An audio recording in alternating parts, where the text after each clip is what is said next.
Kota Bogor melalui Dinas Pendidikan menggelar Rapat Koordinasi Penanganan Angka Tidak Sekolah ATS tahun 2026 di Hotel Onih Bogor, Kamis 6 Agustus 2026.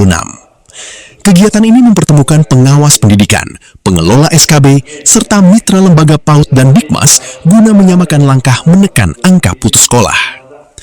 Wakil Wali Kota Bogor, Jenal Mutakin, dalam keterangannya menegaskan penanganan ATS harus dilakukan secara menyeluruh dan turun langsung ke lapangan. Kita harus jemput bola ke setiap rumah. Tidak cukup hanya mengundang. Petugas di setiap kecamatan dan kelurahan harus turun mendata anak putus sekolah, lalu memadankan data administrasi dengan fakta di lapangan, agar penanganannya lebih maksimal, ujarnya. Jenal menjelaskan 3 penyebab utama anak putus sekolah: faktor biaya, jarak tempuh jauh, serta alasan lain seperti ijazah ditahan sekolah karena tunggakan biaya. Terkait hal ini, Pemkot Bogor memberikan solusi konkret. Kalau sekolah jauh, carikan yang terdekat. Kalau tidak mampu biaya, gratiskan. Kalau tidak punya alat sekolah, belikan. Termasuk ijazah yang ditahan karena tunggakan, pemerintah akan menanggung tebusannya hingga batas maksimal 3 juta rupiah. Jika lebih dari itu, sisanya dicicil oleh orang tua, tegasnya. Sementara itu, Kepala Dinas Pendidikan Kota Bogor, Dr. Andes Heri Karnadi, MSI, menyampaikan saat ini angka ATS mencapai sekitar 9.900 anak, namun telah menurun signifikan. Sebelumnya, pada Juni 2026, angka tersebut berhasil turun hampir 1.700, dan kini tersisa sekitar 800-an yang terus dipantau. Targetnya, sebelum penutupan data Dapodik akhir Agustus ini, anak putus sekolah sudah kembali bersekolah. Kita gerakan lintas sektoral, kecamatan, kelurahan, Karang Taruna, PIKR, PKBM, hingga lembaga pendidikan swasta. Semua bergerak bersama, ungkap Heri. Pemkot Bogor menyiapkan 3 jaring pengaman strategis. 1. Beasiswa sekolah mitra. Anak SD yang kesulitan biaya dimasukkan ke SMP mitra secara gratis selama 3 tahun. 2. PKBM terdekat.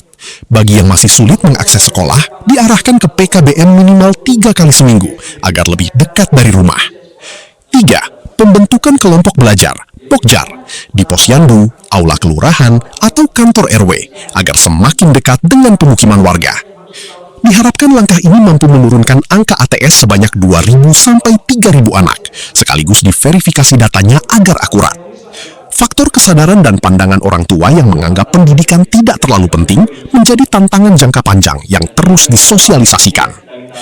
Robi Sonjaya melaporkan. Sebaik-baiknya jamaah, sebaik-baiknya umat, sebaik-baiknya orang adalah yang bisa memberi manfaat. Nah, pertanyaannya adalah kemanfaatan apa yang sudah dilakukan oleh camat? Kemanfaatan apa yang sudah dilakukan oleh Pak Kadis? Kemanfaatan apa yang sudah dilakukan oleh wali kota dan wakil wali kota? Maka apapun selama itu bisa memberi manfaat dan tidak harus ukurannya kecil atau besar, Pak. Karena yang nilai validasinya satu lagi, catat, jangan berharap dari manusia, berharap dari Allah.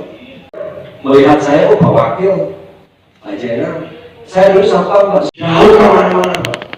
Saya minta ke Pak Adi Lopan, mana data yang nganggur? Kembali, saya bilang. Katanya kita mau membatasan pengangguran. Kok begitu saya buka peluang untuk kerja, cuma 35 orang yang daftar. Dan sekarang sedang masih berlatih untuk menjadi wakil, dan insya Allah yakin jadi pekerja wakil dia, Pak. Bukan orang data yang paling penting. Koordinasi di Bogor, yang sekolah keluarga Bogor, ketika ada permasalahan, kami sulit harus koordinasi ke sekolah itu. Ketika contoh ada ijazah ditahan, saat sejarah di Indonesia cuma Bogor yang berani menebus ijazah warga yang ditahan. Jadi pada saat saya di DPRD, saya buat sebuah anggaran dengan regulasi tentunya hanya di Bogor, Pak. Perdana se-Indonesia, pemerintah menebus ijazah warga yang ditahan oleh sekolah. Boleh tepuk.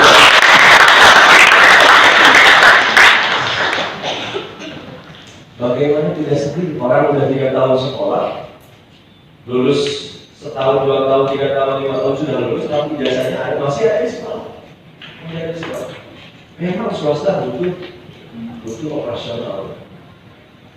Oke, itu cukup banyak ijazah warga yang ditahan. Itu artinya ketika dari SMP tertahan di sekolah swasta dan ijazahnya tidak bisa dijadikan dasar untuk dapat ke SMA, maka itu salah satu faktor yang mempengaruhi tidak lanjut sekolah, cukup sampai SMP. Kenapa? Ke SMA, nah ijazahnya SMP ya. Kita anggarkan Pak, dari 2016 Pak, dari mulai 1,5 miliar sampai hari ini berapa Pak? 7,5 ijazah. 4 miliar itu uang rakyat kembali ke rakyat. Selama alhamdulillah aman. Karena apa? Uangnya untuk masyarakat Pak, pendidikan Pak. Dan saya pernah takut Pak, kalau selama benar dasar hukumnya saya dapat, insya Allah itu untuk kebaikan dan Allah memberikan keselamatan. Demikian ini saya nyatakan dibuka.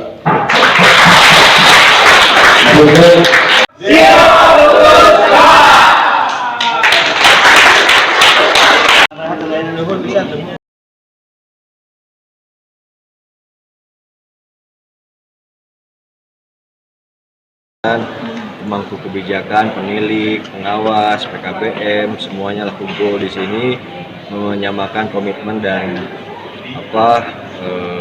komitmen bersama dan konsistensi bersama dalam penanganan angka tidak sekolah. Jadi sebelumnya di bulan Juni sudah dicontohkan juga oleh kami dengan durasi yang singkat kita bisa melakukan perekrutan anak yang putus sekolah dan akhirnya bisa sekolah selama semua stakeholder saling berkoordinasi dan kita harus jemput bola ke tiap rumah. Tidak bisa hanya sekedar mengundang, tapi kasih kemas tiap kecamatan dan kelurahan harus door to door mencari data anak putus sekolah, kita sandingkan antara data dengan fakta di lapangan, sehingga dengan seperti itu maka upaya penanganan angka tidak sekolah akan lebih maksimal. Itu pasti ada alasan, maka tadi perlu pendekatan yang cukup baik ya, termasuk dukungan dari orang tua yang paling penting. Kalau orang tuanya udah nyuruh sekolah, anaknya pasti sekolah. Tapi Kak ini tidak mau sekolah itu satu kan ada karena biaya, yang kedua ada karena jauh, yang ketiga ada faktor dukungan lainnya. Maka pemerintah harus hadir. Ketika sekolahnya jauh, kita carikan sekolah terdekat tanpa harus naik angkot. Ketika tidak punya biaya, kita gratiskan sekolah. Ketika tidak punya alat sekolah, kita belanjakan alat sekolah. Nggak ada lagi cerita tidak bisa sekolah, tidak mau sekolah. Oke, ijazah kenapa saya tanya? kan biasanya kalau di swasta itu kan masalah bayarannya Pak ya. Jadi tidak bisa menyalahkan sekolah, dua-duanya sama. Pemerintah hadir sebagai penengah.